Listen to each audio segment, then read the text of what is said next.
membahas pengertian Al-Kautsar tadi sebagai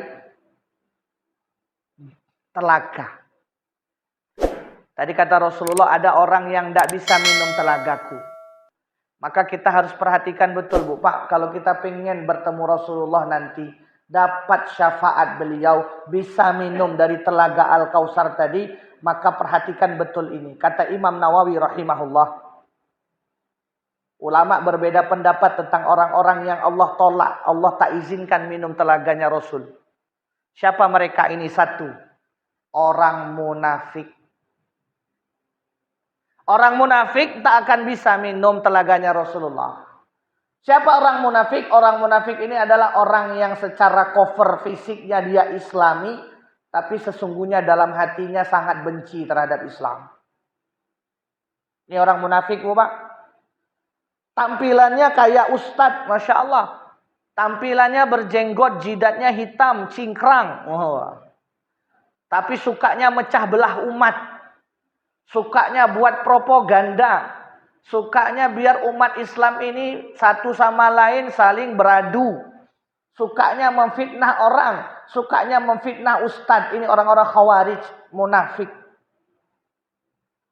Gayanya, tampilannya, Masya Allah, orang kayak orang soleh, Bu, Pak. Tapi dalam hatinya itu sebenarnya dia benci terhadap Islam. Tampilannya Masya Allah, pakai serban, pakai tasbih, pakai jubah putih. Tapi gemar mengubrak-ngabrik kajian. Gemar buat bubarin kajian. Gereja dijaga. Wah. Hati-hati seperti ini. Anti betul terhadap tilawah Quran yang dikumandangkan di masjid. Sehingga apa? Buat protes ke Pak Lurah, Pak Camat, Pak RT. Ini meresahkan warga, mengganggu ketenangan warga. Karena mutar murotal pakai mic luar masjid. Masya Allah. Sehingga kajian pakai mic dalam.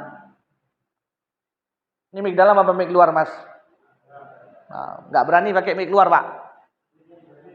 Mic-nya di dalam.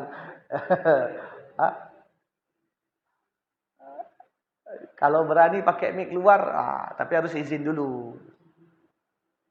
Tetap kita mengutamakan kenyamanan warga. Kalau malam jangan. Tapi nek ba'da subuh pakai mic luar bagus, Pak, kajian ba'da subuh sesekali. Ya, biar orang yang di rumah tidak bangun subuh sekalian.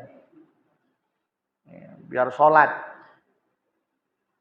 Ya, tapi kalau malam kita banyak orang yang istirahat, ya kita maklumi. Jangan sampai jadi orang munafik, Bu, Pak, ya.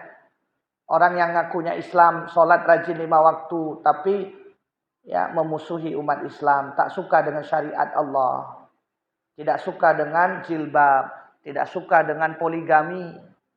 Nah, Ustaz Budi Azhari poligami langsung komentarnya jelek-jelek gitu ya. Masya Allah, itu syariat poligami, jangan ditolak. Urusan kita tak mampu mengerjakan, urusan nomor 2, urusan nomor 1 harus diterima syariatnya Allah Subhanahu Wa Taala. Urusan mau sanggup atau tidak itu perihal pribadi masing-masing. Ya, nggak boleh juga kita nuntut harus poligami, tidak wajib poligami itu. Namun itu syariat, nggak boleh diolok-olok, nggak boleh dihina. Nanti kita takutnya masuk ke dalam golongan orang munafik. Nauzubillah min dzalik. Orang munafik ini ibarat wajah bermuka dua. Ketika bersama orang muslim dia menampakkan keislamannya, ketika dia gabung dengan orang-orang fasik maka dia menghina umat Islam dan kaum muslimin. Ini yang pertama, orang munafik nggak akan dapat ya menikmati telaga Al-Kautsar. Yang kedua, orang yang murtad. Orang yang murtad tak akan bisa minum telaganya Nabi. Ya, dia masuk Islam, tiba-tiba keluar lagi dari Islam. Nah, ini orang seperti ini nggak akan punya kesempatan minum telaganya Nabi. Yang ketiga, Bu, Pak, pelaku dosa besar dan bid'ah. Pelaku dosa besar dan bid'ah. Bid'ah di sini adalah bid'ah yang menjerumus kepada kesyirikan. Maka kita sebagai ustadz harus jujur menyampaikan ilmu. Yang salah bilang salah, yang bid'ah bilang bid'ah. Ada bid'ah yang tergolong masih ringan, itu tidak apa-apa. Seperti apa? Seperti tahlilan, itu masih ringan, Pak, Bu, nggak masalah.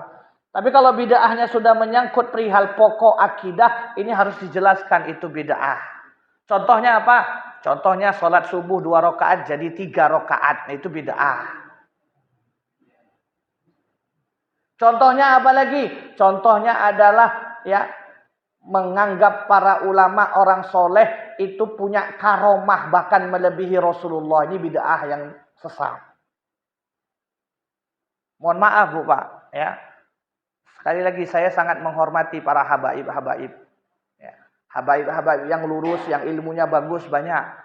Tapi juga banyak orang-orang yang ngaku habaib. Banyak juga habaib-habaib yang ya apa istilahnya KW.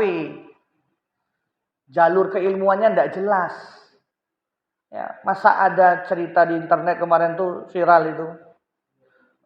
Ngakunya habaib gitu kan, punya karomah. Wah, tapi sayangnya orang di Indonesia kok percaya cerita-cerita ngibul kayak gitu. Apa katanya? Habib Fulan ini punya karomah, ya. Walaupun beliau meninggal nanti disebutkan bahwasannya di akhirat dia bisa mengislamkan ahli neraka dan memasukkannya ke surga. Kalah pula Rasulullah, Pak. Rasulullah saja itu Allah tahan, tidak bisa membawa orang yang sudah Allah tetapkan masuk neraka bisa masuk ke surganya. Lah ini kok ada habaib yang lebih sakti, lebih hebat daripada Rasulullah. Ini bid'ah yang khurafat yang menjurus kepada kesyirikan. Ya. Ada lagi yang mengatakan cerita Habib Fulan ini, wah, dulu ayahnya suruh dia lompat terbang. Tapi dia tidak percaya diri. Tapi katanya, ya kamu punya keturunan karomah Rasulullah lompat. Akhirnya dia lompat terbang. Kalau nggak disuruh turun sama bapaknya mungkin sampai langit ke-7. Wah, kalah Superman, Pak. Ini orang seperti ini suruh bangun. Kelamaan tidur kamu, bro. Ya, banyak khurafat-khurafat seperti ini. Ini pembodohan umat. Ya. Sekali lagi saya bilang, ini bid'ah yang menjuruskan kepada kesesatan.